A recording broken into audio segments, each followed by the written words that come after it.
All right. Okay. So once again, so before we begin, although we do have some questions planned out, we really want to encourage the people who joined our room to, have one-on-one conversations with our panelists.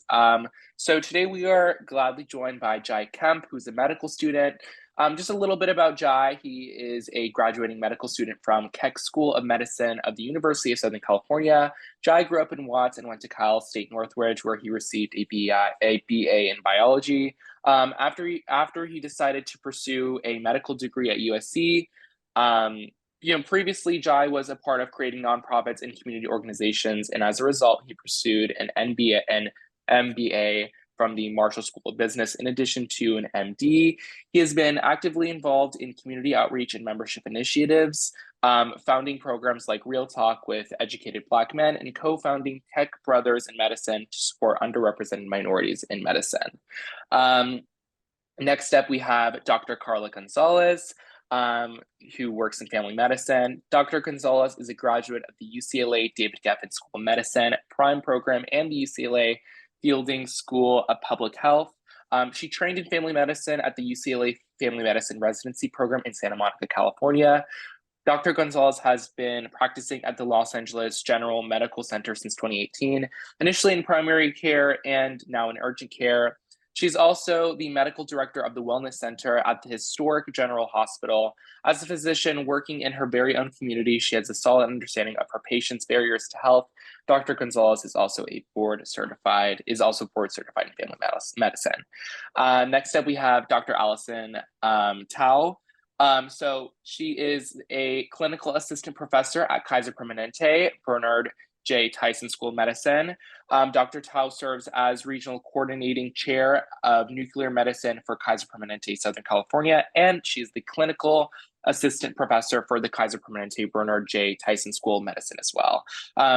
She graduated from the University of Michigan Medical School and completed her nuclear medicine residency at Stanford University School of Medicine. In addition to her clinical and administrative duties, Dr. Taur devotes her time to training, education, and advocacy for equitable transgender healthcare, both within and outside Kaiser Permanente. She has helped found multidisciplinary pediatric gender care clinics at Kaiser Permanente San Bernardino County. And Dr. Taur also helps facilitate a trans teen support group and is active in her local PFLAG chapter. She lives with her wife of now 26 years and has 3 sons in Newport Beach, and she enjoys, playing double bass and feasting on exquisite sushi. And then lastly, we have Dr. Anastasia Williams, who is the upcoming president for the Association of Black Women's Physicians. Black woman physicians. Dr. Williams is a seasonal pediatrician who gets joy from serving her patients in her community. She is recognized as one of the top pediatricians in her field, with multiple honors from the Guide to America's Top Pediatricians, the Washingtonian Magazine, and the Northern Virginian Magazine as well. Dr. Williams was born and raised in the Bronx, New York City, to Haitian immigrant parents. Dr. Williams is a board-certified American Academy of Pediatrics members with over 25 years of experience. She completed her pediatric residency training at Johns Hopkins University Hospital in Baltimore, and her medical training at the University of Virginia. She has served as the chairman of the Pediatric Council of UVA Novant Hospital, an assistant professor for George Washington University, and a clinical instructor for George Mason University. I hope I did not run through that too quickly or, misspoke anything. I noticed that we did run out of time earlier today, so I just want to make sure that we get through that. But before I go through some questions that we have planned here, I just wanted to ask the audience if you guys either wanted to say in the chat, raise your hand, whatever you guys feel most comfortable with. Are there any questions we have for the audience for our panelists? Thank you so much for running this and getting everything sorted out. I'm going to jump to the next room, but I just want to say thank you to everyone that is here with us today. And I hope you all have a wonderful panel. Thank you so much, Kim. Thank you. Que todos tengan un bonito panel de trabajo. All right. Okay. So I guess a question I have for you guys, the panelists, whoever wants to go ahead and answer first. What did your path to medical school look like? Did you go full-time or part-time? Did you go right out of college or later? If anyone would like to answer this question, feel free to just raise your hand or speak out, whatever you guys feel most comfortable with.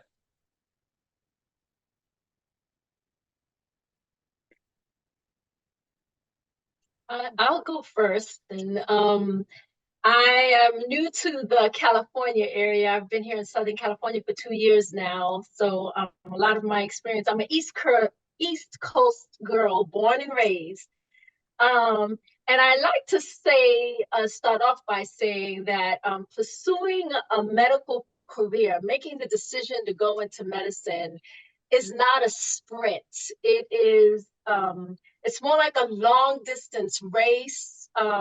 And you have to pace yourself, and everybody runs at their own pace. The most important thing is for you to finish. Everyone who finishes is a winner.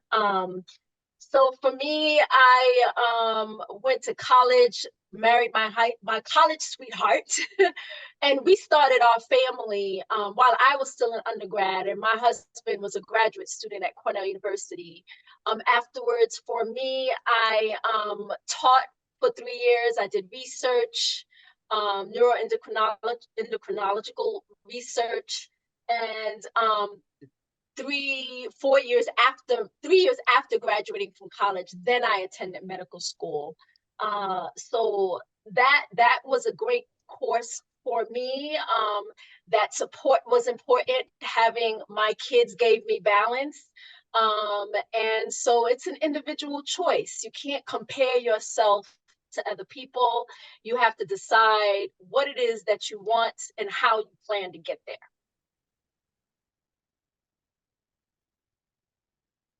And then anyone else, if you guys just want to go ahead and add on. I'll share. So I went straight through. I went to Berkeley for undergrad, and then I went straight on. And I wish I didn't. And actually, like even at KP School of Medicine, right now, most of our students, almost very few of them, I think of probably only like 20% actually go straight through. Most have take some time. A lot of time is just to get life experience, and those students actually do better. And a lot of it is, I just think, med school, you bring everything that you have.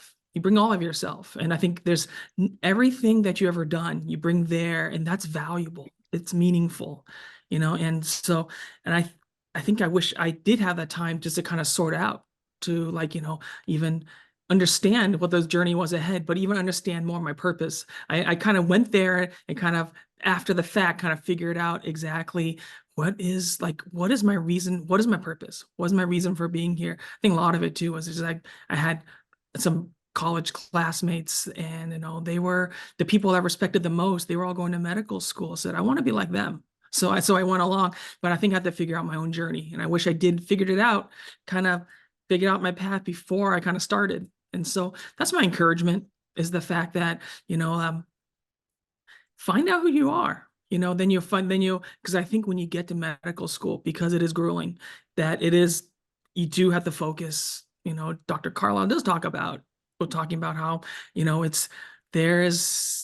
really have to lock in. I think a lot of it is knowing who you are, knowing why you're there, because there'll be you'll question it, because there are times where it can be a lot. So that's my exhortation to you all. And then Dr. Gonzalez and Jai, if you guys want to speak on it as well. Yeah, I I echo what has been said, that no two paths are the same. And everything that you bring, whatever it is that you're doing, you're bringing this knowledge and you're bringing this to the table to make you a better future, whatever it is that you choose to do. For me, actually, I was a teacher before, and I got a degree in sociology, so I ended up having to do now I know what it's called. It's called a post-bac. I didn't know what I was doing at the time.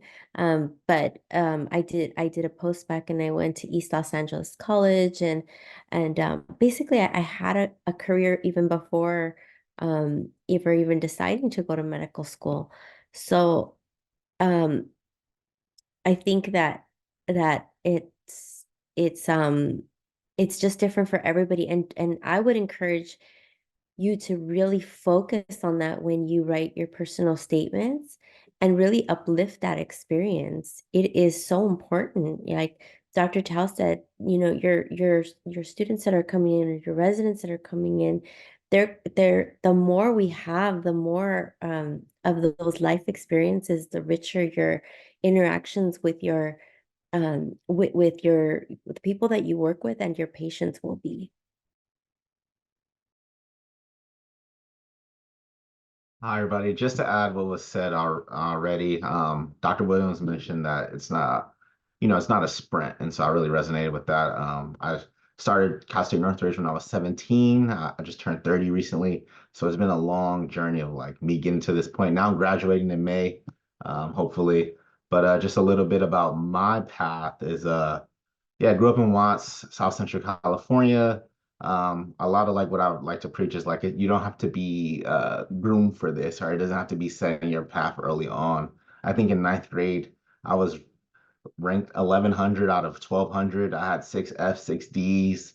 Ended up playing sports, and so my grades started to get better. And then, a lot of my early career paths, the men in my family were in gangs or play sports or are rapped. And, I thought I was going to do one of those and ended up going to Cal State Northridge, kind of falling in love with the sciences. And then, stumbled really throughout undergrad, had to kind of find my way being first gen, single parent home, supporting a lot of family, and eventually was able to graduate, see son in 5 years. Then I had to do a post-bac because my grades were okay, but I don't think they were exceptional. So I wanted to kind of do a post-bac so I could maybe stay home in Los Angeles and go to medical school.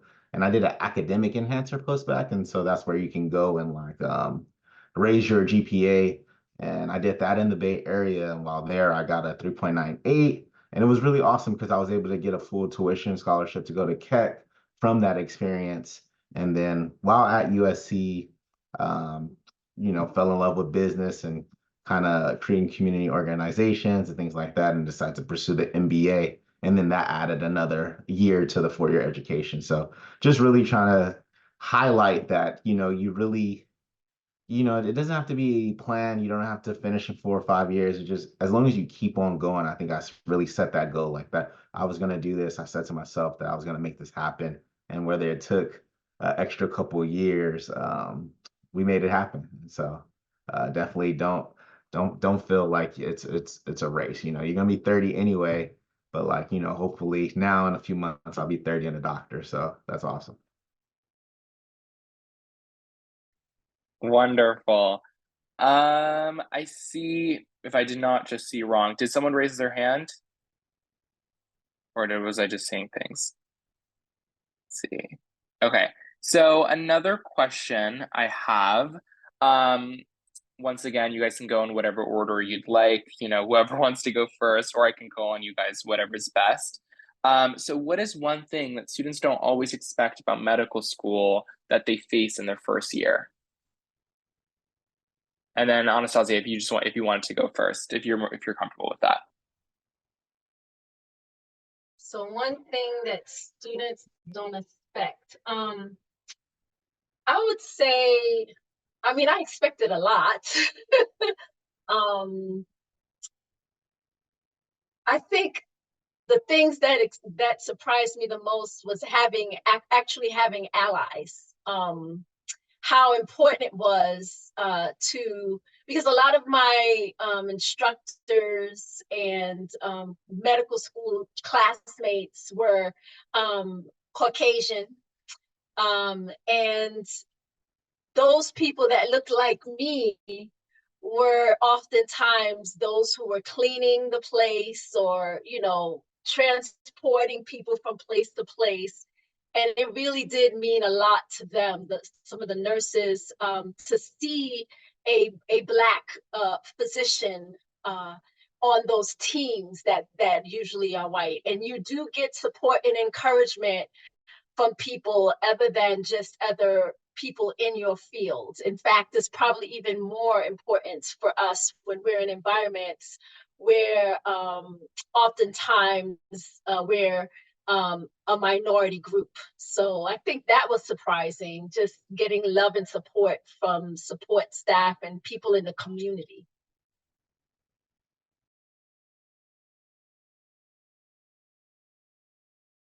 All right, so just as a reminder, we have 4 minutes left for this breakout room before people have to transition off to the next one. So I just want to go ahead and open the floor, to our panelists. Of course, not everyone has to speak, to whoever's interested on speaking.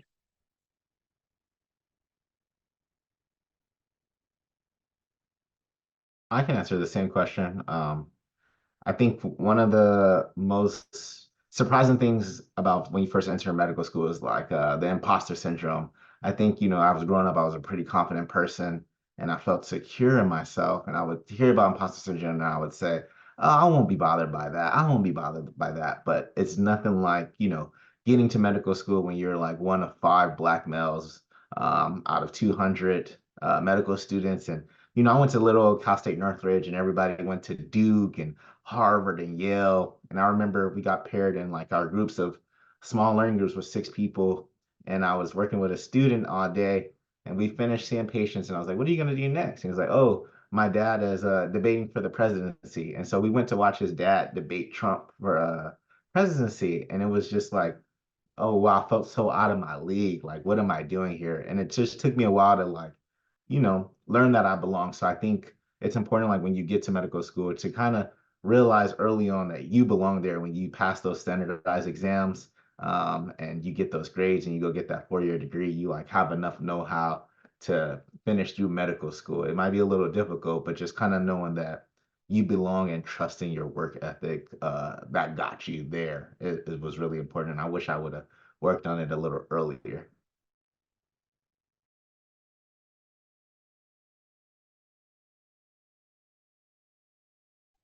To piggyback on what Jai said, I think it's really important. One thing I wish I did do that I didn't do because I think of imposter syndrome is that I was afraid to ask questions because I was afraid that people would judge me as someone who wasn't as smart or who didn't belong if I asked a question. And if there was one thing I could change, if I could go back to medical school today, is I would ask every DMN question I had and make sure I got the answer that I needed. Don't be afraid to ask questions because that's how you get the answers that you need. Don't worry about what the other people think.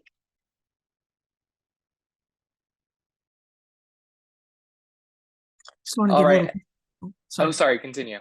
I just want to say, I think is one of those things is like climbing Everest. You can't climb it alone. You got to find your people. And I think finding community is so critical. I think that's the only way through. You need to rely on the people around you. So almost every school I know of now, they have affinity groups. They have groups that, people line on kind of your identities. Find those people. Connect with those people. And hopefully even those groups, you have people who you go through together, but also they're people who are ahead of you on the journey. Have them kind of demystified, and I think that's the only way through. See, it's through the connection, it's through communicating. And I think a lot of it is I think you need people to emotionally rely, kind of lean on as well.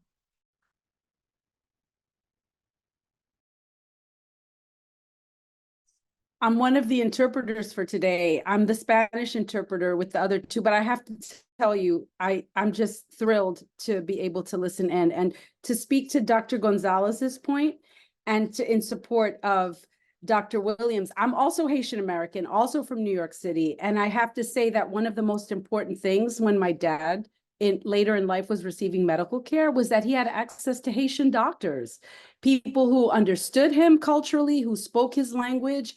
And it was such a big part of feeling comfortable with, like with the whole medical system, that he could see people that understood him culturally. So I just have to say that it's such a, it's important that you all be in the medical system, because people do need to be taken care of by people who sound like them, look like them, and that they feel comfortable with. So thank you so much. Thank you so much for the work you do. Just to also, I'm sorry, just to also honestly piggyback on Jasmine, I 1000% agree. Like all my dentist doctors, like everything are like the same ethnicity as me. And I always think like if I didn't have that privilege, like I don't even know if I would, have the access to healthcare that I do, that I fortunately do now. So I just wanted to piggyback on that as well, for sure. All right, so I believe this breakout room is ending. So I think if you guys received like leave breakout room, I think we're all gonna have to leave it and then we'll just kind of like rejoin. Okay, great. Welcome back, everyone. Let's choose an emoji to express how we're feeling right now. How was your first round of breakout rooms?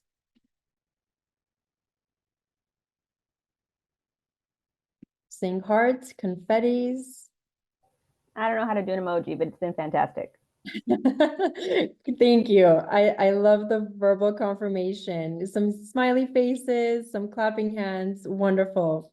Thank you all so much. So we're now ready for the second round of breakout rooms. This is our second rotation. For our panelists, please rejoin the room that you have been pre-assigned to. And for our attendees, feel free to join any one of the 3 breakout rooms that we have available. We will reconvene in 35 minutes. Enjoy.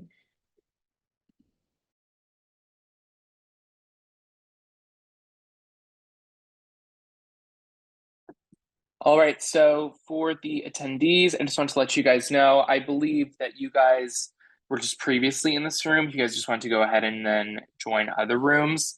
Or if not, you'd like to say that's totally fine. One thing for our panelists, I wanted to make sure I pronounced everything correct. Okay, good. I noticed when I was speeding through that, the bios and stuff, I was like, oh my God, am I saying that right, whatever. Because I don't know, when I was going over that, for some reason I could not pronounce, okay, now I can't pronounce that. Wait, it's pediatric. I don't know. It's like, I don't know what. Pediatrics. I don't know what it is, but so I had to like write down pediatric. But yeah, so I just wanted to go ahead and just wait a few minutes for more people to join, but I'm glad that our first round went well. And it's the University of Virginia. Oh, it's that. I like, because I saw it, because oh, is it having us leave the breaker rooms again? I think we're having I don't know. Do you guys also see that leave the breakout room? Okay, let's just click on it.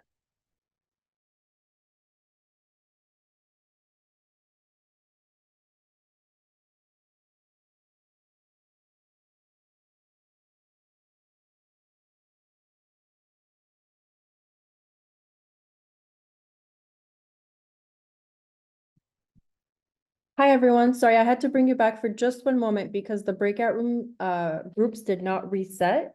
If you all can just bear with me for one moment, you will be able to actually choose. Give me one moment, please. No worries at all. Thank you so much. I appreciate that. Thank you.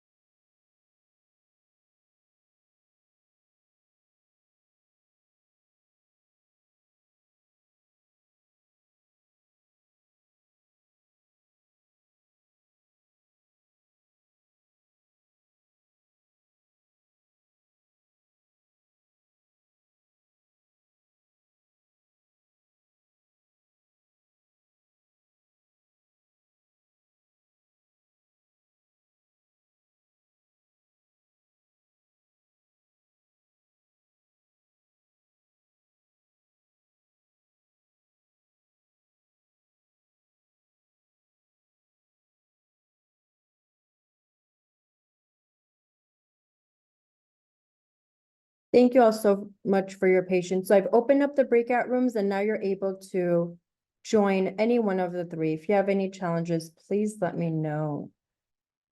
Thank you, thank you.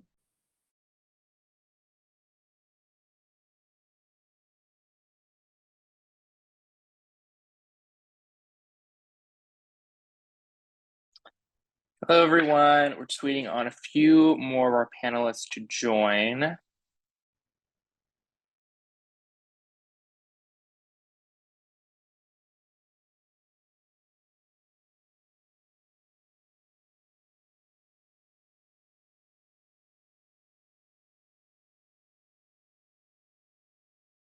You know, like physics. Are you going on the freeway saying like, oh, friction, like, you know, you're not really thinking about that, but everything I was learning in the medical classes, it was applying to patients. And I also think entering medical school a lot early, I mean, later in life, you know, it was a big difference between me being 17 at Cal State Northridge, trying to find my way, but me 26 in class, it really kind of helped. I knew what to do. I had a system. So I think, you know, the one thing I want to leave is just it's doable. There's so many resources. There's so many videos. I think, yeah, the last point I want to make was that like in undergrad, if you didn't really understand it from a teacher, it was a little rough. But in medical school, there's so many people that have done this before you and gone on to become doctors, and so many different systems and paths that you can try out and find like the best version of that for you. So really doable. Hard work, but a lot more doable for me than undergrad. And then Dr. Gonzalez. Yes, you know, I think one thing that's different is I was able to find that community. Somebody spoke to this earlier, to finding that group of people that's gonna, you know, try to help you through. And the relationships that I developed during medical school were very different and life-changing, as opposed to, I still have friends from high school, but the people that you go through medical school with and become your friends, and you come out of it on the other side, it is a very different bond, and a very special bond. So for me, it was like, I get to find people that I'm going to study with. There's somewhat of a lift of like the competition, like you're really only competing against yourself. And I think that the other reason why finding that group of people is really important. I encourage people to do it even in high school and undergrad. Um, but I think the other reason why finding that group of people is they may be the ones that you're studying with for board exams. And even though you're like learning and you're passing your tests, it's like pass fail.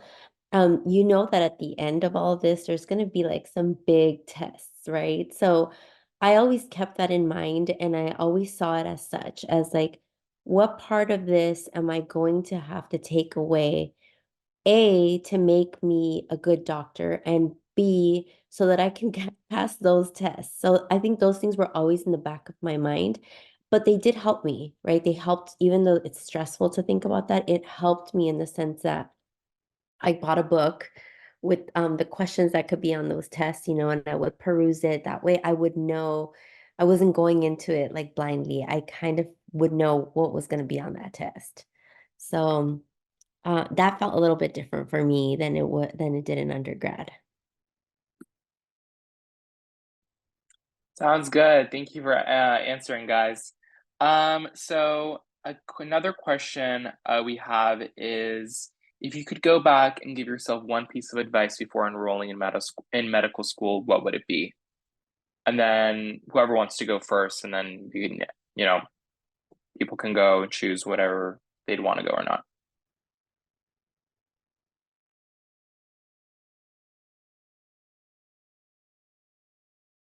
You know, I was gonna say that I wish, you know, that it didn't,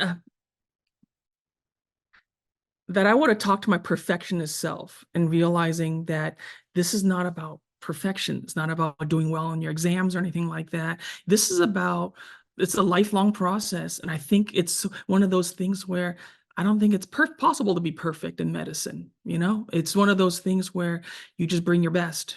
And I think it's an iterative process where you learn by failing. You learn by not getting it right. And I think that it's a different mindset, because I think even getting to medical school, a lot of it is about getting everything perfect, but kind of going into it, and also just what Dr. Gonzalez was saying, it's not, it's not, like, you're no longer just you're not competing against each other. It's basically, you kind of just, you want to be, it's you being you're challenging yourself, you being your best. And I wish I kind of could shake that mindset. I would have told myself that, but also too, just making sure that I was very clear, like about medicine. It's not like the question asking myself is not about what medicine can do for me, it's what I can do for others through medicine. I wish I reframed that for myself, because I didn't figure that out until well after I graduated, well after I was into practice. But that's one of the things I do challenge, like, people who are applying to medical school, even the people who are first-year students, as really think about that.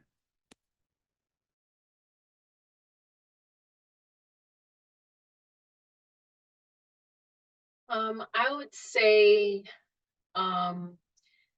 in my culture, I'm Haitian. My dad's a doctor, lots of medical people in the family, and we were expected to go into medicine. So I always felt like that's what I was supposed to do. And by the time I wanted to rebel, it was too late.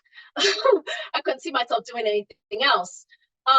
But I think I spent too much time worrying about what people thought of me, what my colleagues thought of me, how smart I am compared to everybody else.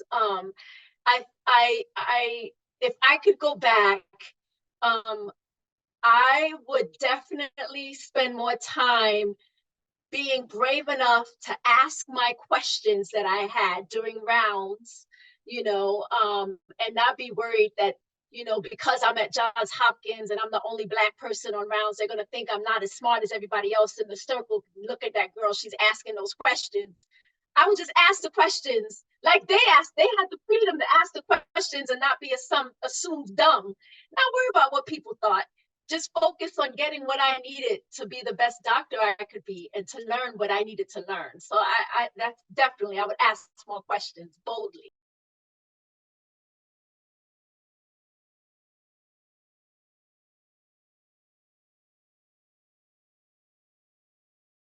And then Jai or Dr. Gonzalez, you want to also speak on it?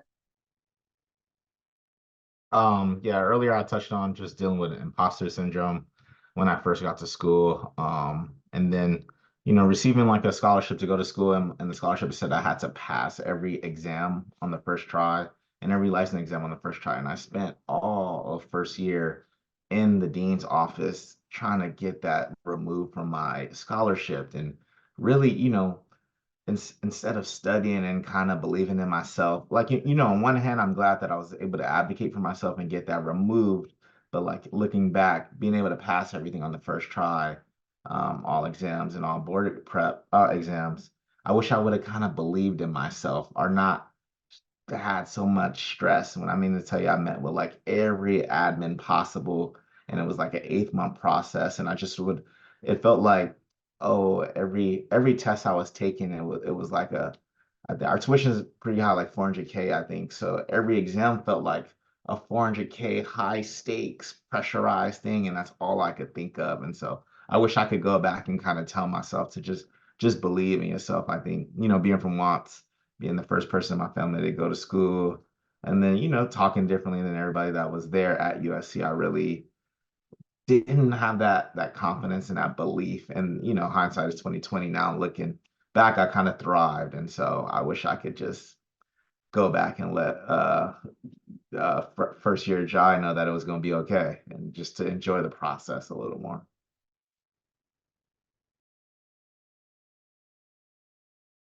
I'm gonna share a story right now that you mentioned the money, Jai.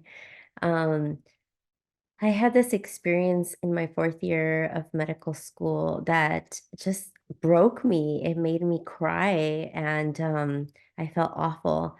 I was in rounds, and I was a little rusty actually because I had taken a year off to have a baby. Um, so I was coming back, and I knew I was rusty. I was trying to practice, and but I actually I needed work, right? But what the attending did is she actually told me, she's like, that's the worst presentation I've ever heard in my life. And I was like, I felt like I needed to just quit medical school. I really did. Um, so I went home and I called my friends and I was like, I think this is not for me. I think I'm gonna have to quit. And they didn't say like, you got this, or like, it's gonna be fine.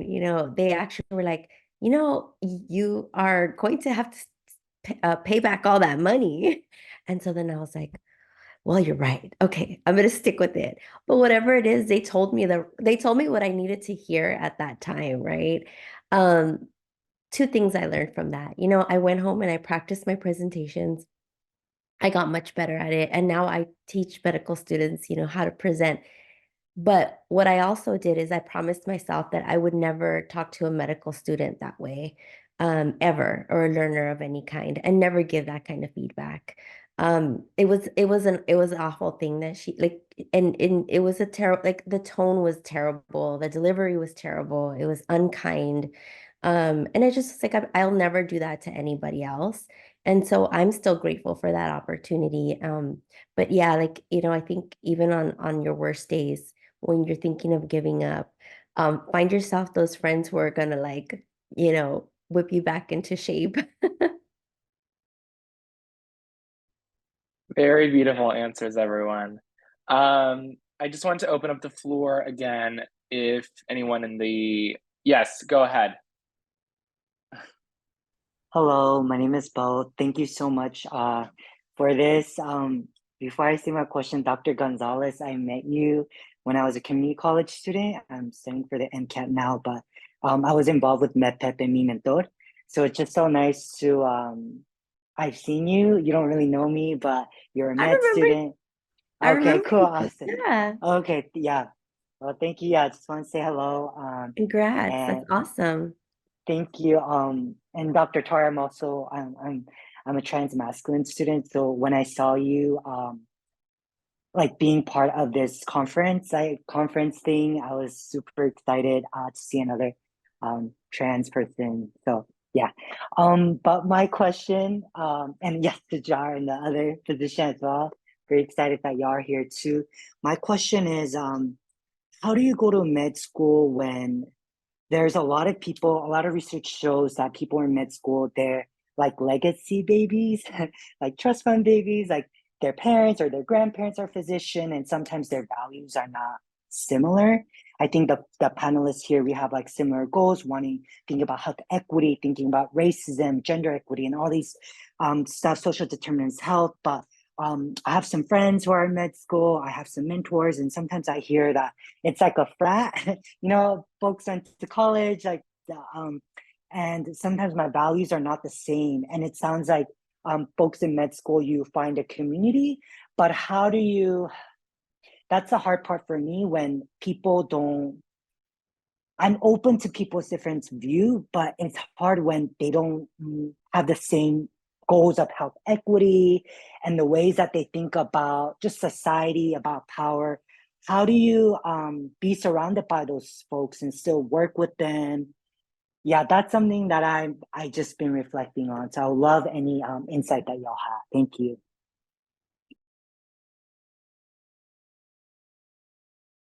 Just want to say, explicitly, like KP School of Medicine, it's our mission statement. It's actually explicit. It's part of the DNA. We're talking about health equity, social, like social determinants of health. A lot of it is, how do we bring equity, into communities, help, marginalized communities. Like, how do we do that? And so it is critically important. And so I'd say there, and I think that's changed. I actually am like I'm gonna go Bruins. Actually, I'm like a guest instructor at Geffen. And so I work with a lot of the first students there. And a lot of them too is they they're actually selecting students now for their commitment to like advocacy, their commitment to like, diversity, inclusion, equity, and just you'd be surprised kind of these spaces, the culture is changing. And I think there's places now where you can go where you should ask right up front as you apply. You'll know what a medical school values it or not. They will say a lot of times they'll be pretty bold about it. And so what we're looking for are, there's a lot of people with stellar MCAT scores. You're gonna find a lot of people who do a lot of research, but what you're trying to find, looking for people are now who are already changing the world for the better, right? People who are advocating for communities, fighting, but trying to be they're being the change they want to see in the world. And what happens is, I think in medical school, I even tell the students, like first year says, look, the reason why you're here is this. We want you to keep changing the world as you've been. We're just giving you medicine as a tool in your belt. That's all. It's just another tool you can use to make a change. Yeah, I wanted to add to that. It's really hard for people it's hard to hate up close. And you've really got to be focused and mindful about where it is you're trying to get. There's only but so many medical schools in the country, but so many in the state. California has a lot. God bless you guys. So yeah, you want to be able to pick the med school you get in and make sure it jives with what makes you comfortable. But ultimately, your goal is to be a doctor, right? So first you got to get in somewhere. Once you get in, you work the system, but the most important thing is for you to bring your whole self and to be fully present, right? Because once they get to know you got to be careful how you come at people. Like as a physician, we talk about motivational interviewing. That's something you'll hear more about later on. You got to meet people where they are sometimes in order to bring them up to your level. If they're down here and you're like health equity, and they already have a preconceived notion about who you are, they can't hear you. They can't hear you. Meet them where they are, let them see your humanity, and then you can start the conversation. You got to be at the table where decisions are made. You got to be present. That was hard for me. I sat on boards for hospitals, I'm board of trustees at a medical school, and I was the only Black woman. And I really, because I speak Spanish and I'm from New York, so, I feel everything, Jamaican, Latina, everything. I felt like if I was not at that table to bring the discussion to the community, then they'll never hear it. So you got to be present. So part of the importance of you choosing this career is understanding that whether you like it or not, it's not fair, but there's a leadership call that comes with it. And it doesn't mean that you have to be in charge of stuff, but you got to be present and bring your perspective and help. It's not fair, I know. Help people see that there's more to the world. I was in the South, the Southeast, the red state. No politics, I have to remember that. But I'm safe in California. You got to be around, you got to let them remember that we're human too. So just be present, be your whole self. And don't be afraid to challenge the status quo in a way that you're comfortable.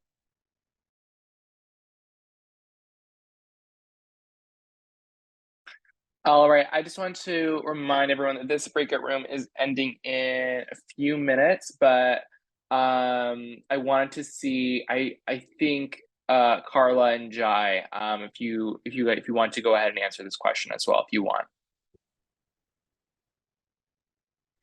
I'm just gonna say, Bo, that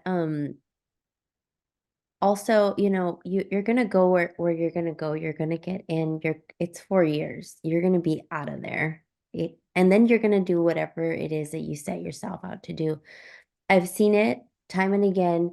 The people who are mission driven and want to make the change. Medical school changes you, but it doesn't change you to the point where you lose that spirit. And you will continue to do those things after. You will find your space, no matter where you end up in medical school.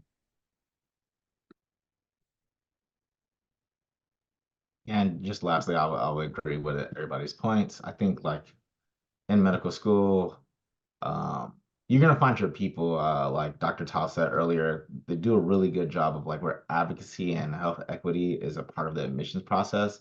And so I often found that more people were with it and down versus then the few outliers that were really like, had really crazy views. But for the most part, the admins are doing a really good job of, well, especially in California, of like selecting people who care, who bring a lot to the table, who care about equity and things like that, and you'll really find your people. I wouldn't stress too much about that at all. You'll be just fine.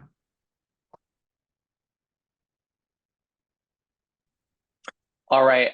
Before we wrap up, are there any other questions that we have? We just have like a few more seconds. Doing my best to avoid any unnecessary awkward silence. Let's see. So I think I wanted to thank you both for asking that question. Of course, thank you to our amazing panelists for your amazing answers. I wanted to see. Okay, so let's see. So our next breakout room number 3, is well, this one should be ending right now at 12:17. The next one should be starting at 12:19. So I guess we can just kind of sit here, and I don't know if it's going to prompt you to, automatically choose the next one. But yes, there it is. Yeah, so I think it says now leave breakout room. All right.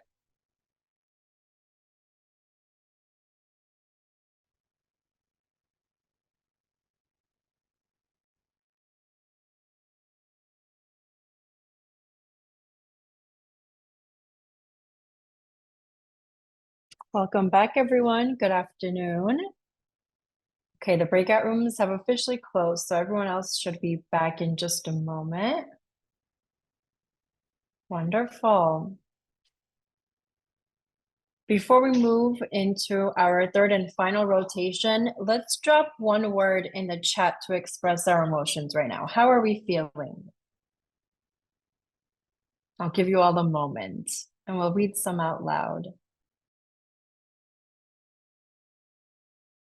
We have whoa, great, inspired, motivated, love that, inspired. Inspired seems to be the prevalent theme, I love that. Empowered, informed. Great information. This is wonderful. That's beautiful. I know I'm not on a path to medical school, but as I was jumping through the breakout rooms, I also felt empowered. We have such brilliant speakers who have so much wealth of knowledge to share. So I'm so glad you all are having a blast. We're now starting our final rotation. So breakout room panelists, you know the drill. Please rejoin the breakout room that you have been pre-assigned to in just one moment. And for our I think a theme that has been in now our third session is making sure you find your village, the support that you need to get you through.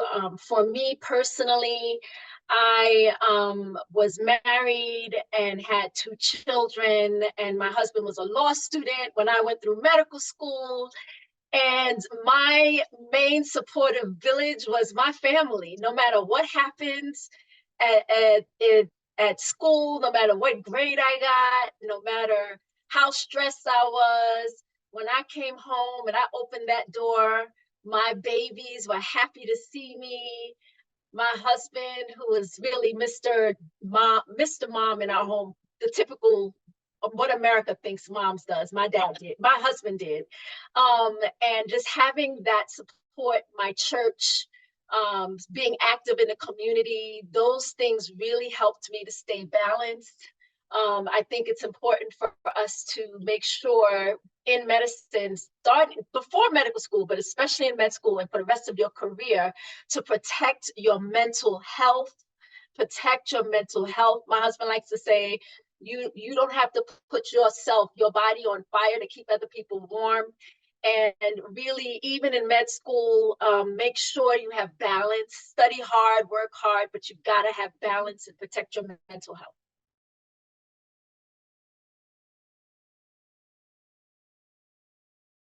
Dr. Tao, if you want, or Dr. Gonzalez, if you want to go ahead. Yeah, I just that struck a chord with me on mental health. And I'll share, I always share this story because I never know, who else might be dealing with this and who else may benefit from this. But I've always had anxiety since I was a very little girl. I can remember it as far as when I was like 4 years old. And so I didn't know what it was. I didn't know what it was actually until I got to college, and I figured out what it really was, and that it had a name. I actually have, done a lot of therapy. It's something that I manage, as Dr. Carlisle had said earlier.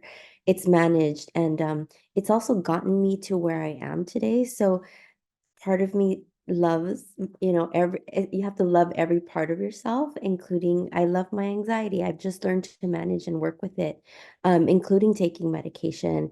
And I think sometimes we come too late to that understanding that we need to do something to be able to take care of our mental health. So I do encourage everyone to do that regardless of where you are at in your path. If you feel that you need that support, go out and seek it. Really important.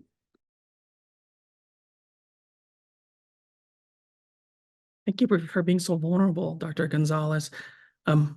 Actually, it was in medical school. I was in my third year medical school where I think everything felt good. It was leading up to that point where actually I took a year off medical school because a lot of it was just processing, like it's a lot of grief, but also just like I've had, realizing how much depression has been there since the very beginning, like even early on, even my early teens. And it's one of those things where I come from a community, like Chinese community where you don't talk about mental health. And especially medicine too. You don't talk about mental health. And that's one of those things I think we're all trying to destigmatize it. And so, but the only way I was through it was getting the help that I needed. But a lot of it was finding places, safe spaces, even in medicine. A lot of it is finding your community, finding your people to kind of get in through it together. But then also never being, the way to survive is, it is not weak to ask for help. That is absolutely not a sign of weakness. That's a sign of strength when we can be vulnerable, trying to put up a brave front, trying to pretend everything's okay. That's one of probably the most damaging things we could do, and it's completely counterproductive. And I think it's one of those big lessons is, going in, being open, being vulnerable, allow yourself kind of just to kind of be laid open and just, I think a lot of in medicine is too, as we learn about our bodies, we learn about, ourselves. We learn mostly about ourselves. I think a lot of it, there's a very intensely personal journey there. And so, I'm grateful for that. And I'm grateful for the people that were there for me. I'm grateful for there, kind of held my hand when things where I just said I didn't even want to come back. And so, yeah, but again, it's like, it is strength. Vulnerability is strength.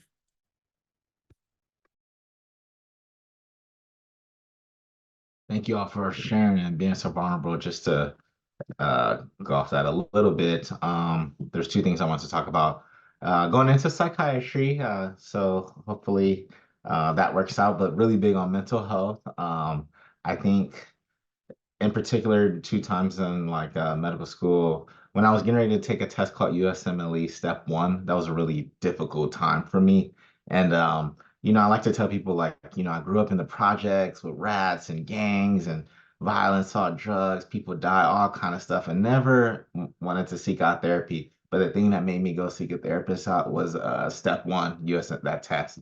And so it was really just helpful and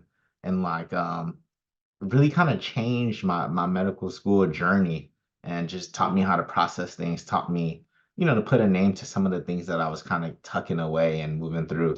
And then when I got to Step 2, I proactively like 2 months before I started step 2 study, and I went and repeated with the therapist, got in line, and had my monthly visits. And like, don't be afraid to use therapy when you need it, and then when you don't need it, you don't need it. So for me, it seems like I need it during tests, and then when I finish tests, I go on about my day. So when that's been working out. Another thing for wellness that I've been doing is, before I got to medical school, I took a graduation trip to Japan, and that kind of like really just gave me the biggest travel bug in the world. And so ended up able to travel to like 20 countries while in medical school. Just to show you, medical school is doable, but every break I had, every Christmas break, 2, 3 weeks, I would leave and go to like 3 or 4 countries. And then, being a broke medical student, using like travel credit cards and points and leverage and credit, I was able to go for free. So there's ways around it if you come from like a disadvantaged stuff. There's ways to kind of navigate that system. But definitely school was a lot easier when I had a trip to look forward to. And so like even right now, I think next week I'll leave to Thailand, Japan, Vietnam, South Korea, Australia, and then come back the day before match day. So really, really, that's my kind of what brings me joy and helps me out get through medical school.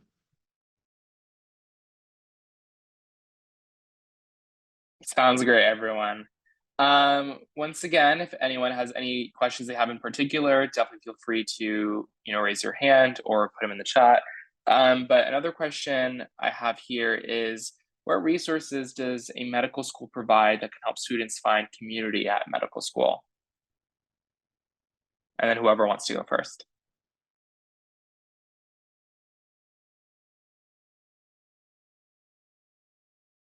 Earlier, somebody mentioned affinity groups.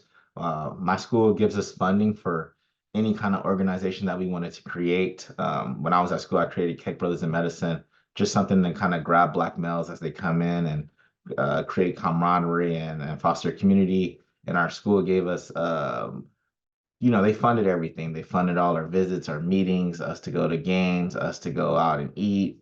And so there was like, the Pacific Islander Club, there's a queer club, there's so many different clubs, and they all get graduate student funding.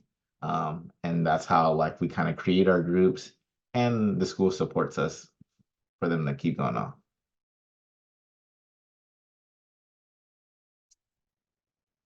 I would also say that because of the technology we have now, your support doesn't necessarily have to come directly from your school. At our school, we had the SNMA, which was pretty much the Black support group. I wasn't as involved with it at the time because I had a family, and my church was my biggest support, and my friends and the other moms and the mom groups. But I have to pitch the Association of Black Women Physicians for any students. It starts out from pre-med through med school, through internship, through residency, through fellowship, to now, as a practicing physician, to retirement. We certainly provide mentors and support to students around the country. Sometimes, I like to say, sometimes when you're a student or a pre-med student even, and you're going through certain things, you don't really feel that you have the voice to speak up or to fight it because of the power dynamics. You're afraid of how it's going to affect your grade. You don't know which way to turn. You're dealing with your own insecurities. Lean on us. Find mentors. Find people who can kind of talk you through it and help you navigate the system, help you figure out the path to get into med school, help you figure out the mental health challenges. We're not all trained in, I did just do a training in pediatric psychiatry because I had to, because we are in dire need out here. But supporting each other, having a supportive network with resources is very helpful. So if you're, sorry guys, sorry, non-people of color, but if you are a woman of color that's looking for a mentor or looking for guidance and direction and encouragement, we welcome you to join our organization. We're free for students, and that includes medical students. But there are also other organizations like that that specifically cater to the needs of men as well. And we do support and love you very much. We love you all.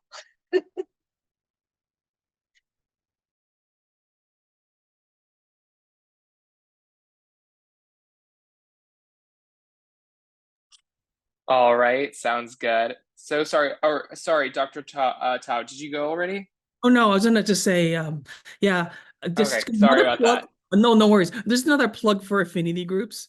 I think, a lot of us just that really kind of as an outset, finding at least people like it's hard when you have a large medical school class, but if you can make it more manageable and more like kind of more bite-sized pieces, especially people when you have like an identity, you can rally, you can gather around, build community from.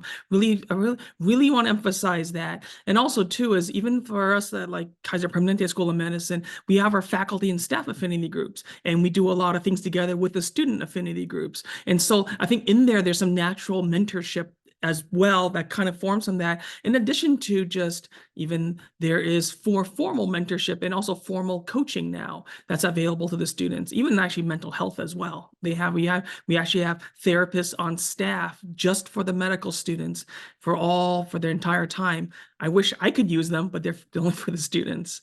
But I think there's a lot of things there where making sure people that this is a new experience. It probably won't be similar to anything you'd done prior to this. So, but I think a lot of it is to be knowing that it's when you do it on yourself, it's like you don't get nearly as far. So trying to do a solo climb, trying to scale a peak is one of those things that is always best done in a team. Sounds good. Thank you guys. And then Dr. Gonzalez, I see you went off mute. Is there anything you wanted to add? Yeah, I'll just put my plug in. I was part of the Latino Medical Student Association, and it was very similar in terms of the support and mentorship. Awesome. All right. Okay, so once again, anyone has any questions in particular, definitely feel free to let us know. But one question I have here, it's a little bit basic, but how did medical school shape your life? And then, of course, whoever would want to go first.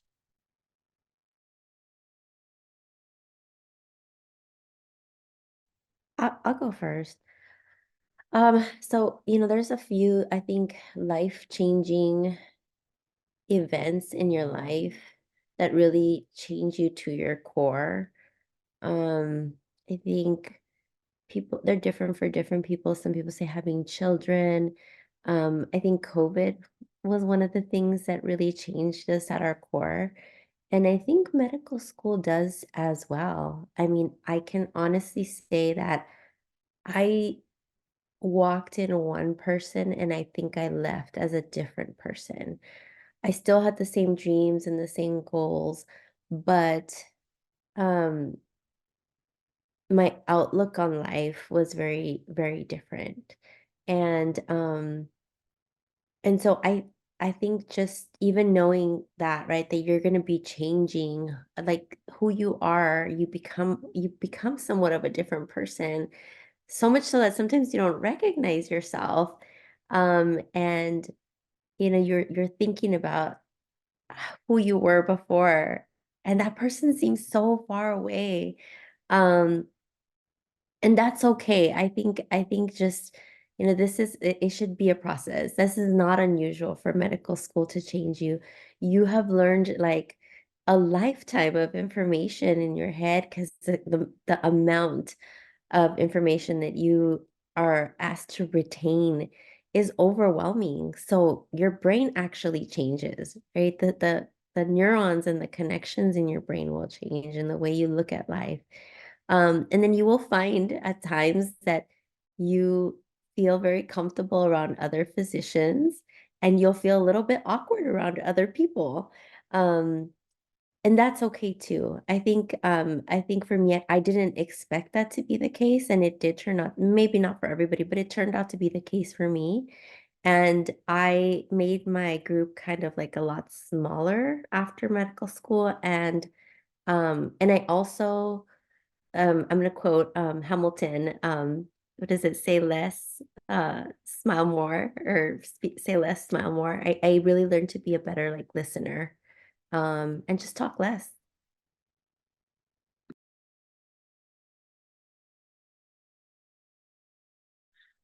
I just came back from the fall from our 25th med school reunion. And it's one of those things I'm realizing that these are some of the most extraordinary people that you'll ever have a privilege of knowing. And I'm just so proud of kind of where everything, what people have accomplished, which is extraordinary. And of course, there's always a little bit of like, I don't think I belong in this group. I don't belong in this conversation. It's the whole thing about like even imposter syndrome. After I'm over 50 now, and it's been like, 25 years since medical school, we always get twinges of that. But the reality is we all belong. We do. And but it's an extraordinary experience, and these are people that you're gonna be bonded with. It's not, I wouldn't say yes, the parts of it, no, I would say are, there's like, it feels like a little bit of a common trauma to it, but I think a lot of it too was just an intensity of it, and they just like, I think it heightens everything, even the friendships, the relationships, but also, and because we all kind of grew up together. It's like yeah, I wouldn't trade those relationships for anything. But part of medical school is this, and and what it means to be a doctor is, I think, like, what does a doctor look like? I'm hoping what it does is not look like, we all try to look like someone else, but medicine should look like each of us. And that's what I'm hoping, is that because part of medicine back in the day was almost kind of molding you. It's like a little bit of code. You learn how to code switch. You you can speak medicine. It's like learning a whole different language and everything. And I felt like it was hard. It's because I felt like part of it was me trying to become that. But I think that is changing, where medicine looks like all of us. And I'm hoping that make sure there's space for every voice, that we can bring in all of ourselves, into every space that we're in. Even for myself, I really want to bring in, for like the transgender, gender diverse community, I want to make sure that everybody there feels absolutely safe, and that they can bring all of themselves. They don't, like, nobody feels like they have to suppress any part of themselves. So sorry, got off a little bit of a tangent there, but I just kind of just leave that with you all. I love it. I love hearing about your process. For me, I have lots of different perspectives. The most fascinating thing to me is that when I finished medical school, my sisters were like, girl, you're not the same. Now, you notice I love to laugh. I'm a very happy person. I try to see the positive things in everything.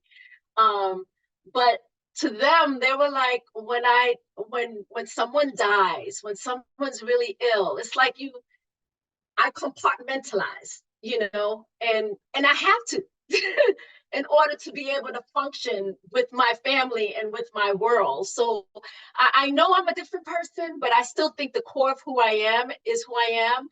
My father is also a physician, and he went to medical school. He was an immigrant here. He went to medical school when I was in elementary school. And I think of how he was before med school and how he was after medical school. And to him, he would say it in Creole, French, like any monkey could be a doctor. Just learn how to do all the different stuff, and anybody could do it. You can do it. You can go be a doctor, and just his perspective of like, it ain't all that, but he still wanted me to do it. And then I think about my son, I didn't tell y'all that. I think about what he was like before med school. And honestly, I encouraged him not to go to school. I promised myself not to go to medical school. I promised myself I'd be positive for you guys all here. But that'd be another discussion. Make sure you know what you're doing and why you want to do it. Where are you trying to go? Med school may not be the only way you can get there. Anyway, I think about how he was before. He was like he pledged a fraternity, and he was in a movie. He's in a singing group, a book written about him, and he didn't take his studies very seriously. I'm like, you ain't gonna be no doctor. What you talking about? Look at your GPA. don't do this, do something else. And not only did he end up going to medical school, he got a full scholarship, got into 10 schools, picked the top 3, and didn't listen to me and say, I said, be grateful and go whoever gives you the most money. He's like, no, Mom, that's my grandson. No, Mom, I have to play them all against each other to get a full scholarship. And it worked. He got a full scholarship, no strings attached, any grades, and went to the school that gave him the most money and ended up being a leader in his class, because all that partying and the frat and the networking and all that, it's even in medicine, networking is important, and it's who you know. It's knowing how to get your foot in the door and work the whole, so I have a lot of, and now I see him now out of medical school. And now he's like, why is that going to, I told him. But anyway, this is not the discussion. Sorry, Jai, I'm not trying to discourage you. But I love that you got an MBA though. That's good. That's good, But I say all of that to say, we're all growing and changing. Just embrace the process, but know your north. Remember what you're doing and why you're doing it. And that's going to help drag you through it. Yeah, you're going to change. It's okay though.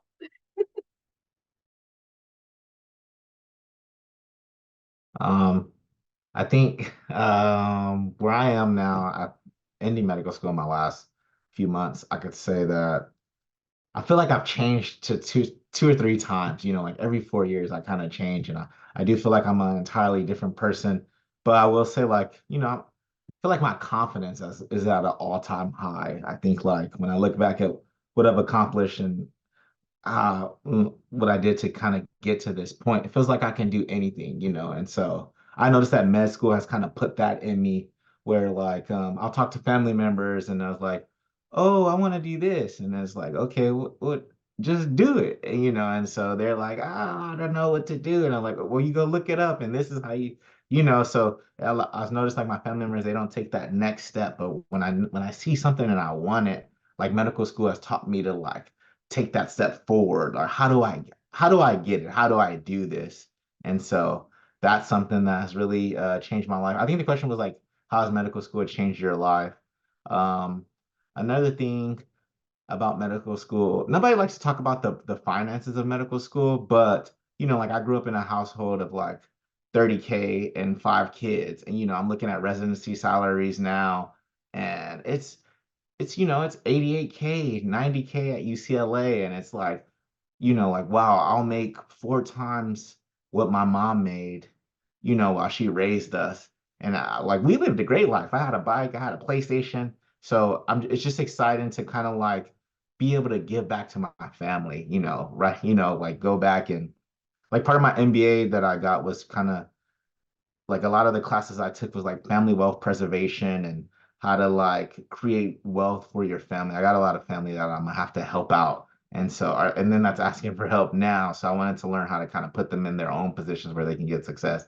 But like, just being at the end of this, where I'm looking at contracts and it's like, wow, I'll be able to send my mom $100, or I'll be able to pay my mom's light bill and still go out and have fun and stuff. So it's really exciting to kind of, be in this position where I'm really, really, you dream about helping your parents, you dream about helping your siblings, and I'm like so close to where, like, I can take my mom or my grandma out to dinner or lunch. And so I think that is really, really amazing and exciting for me.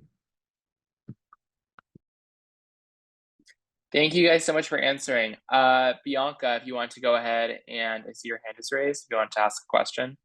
Yeah, well, I'm so glad. It's kind of weird that we're having this conversation, because I just had this like exact same conversation with a friend where I was like, I feel like I've changed, and I kind of felt bad about changing. And this is just undergrad.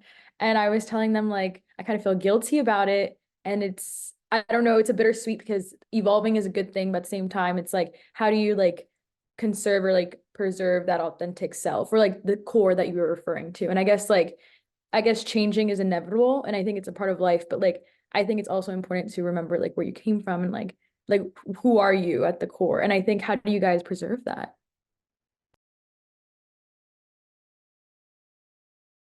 I think for me, it's like, I'll give you an authentic answer. I don't know if this is the best answer, but it's code switching. You know, when I'm in the hospital, I try to talk a lot more proper. Hey, how you doing? Yes, sir.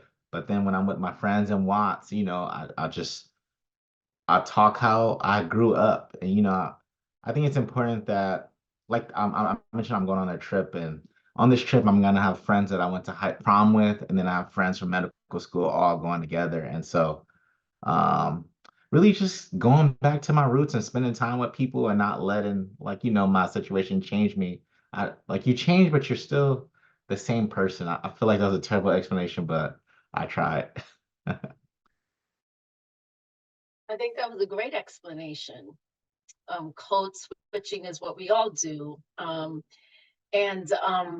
think for me, I talk a lot about my family, my church, is making time to spend with those people who remind you of who you are and why you're doing what you're doing.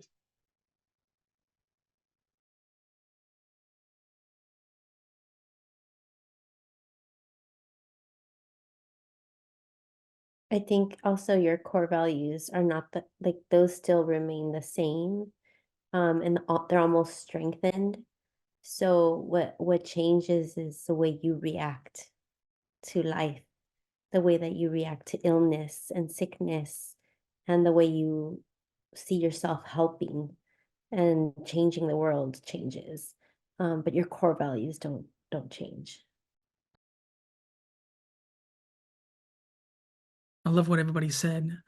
And the really important part about staying in community, even finding, your identity, community within medical school, within medicine, having the right mentors, kind of seeing people. I want to be like that person who still holds those values, that those are the things that I want to, that's what I want to strive for. But also too, even while you're there, I think part of it is staying in balance, is still staying plugged into the communities that you're part of. And I think, we take the stories of our community with us, and I think that it really informs like kind of like the decisions we make. And I think that's a huge part of it, is that we bring those aspects of ourselves into medicine, that medicine doesn't strip those things away. So a lot of it is using those as a foundation, just the kind of framework as like how does medicine relate to this? All right. All right, I believe we have to go to the main room, but I just want to say thank you to our amazing panelists. And we are going to close off in the main room. Thank you, guys.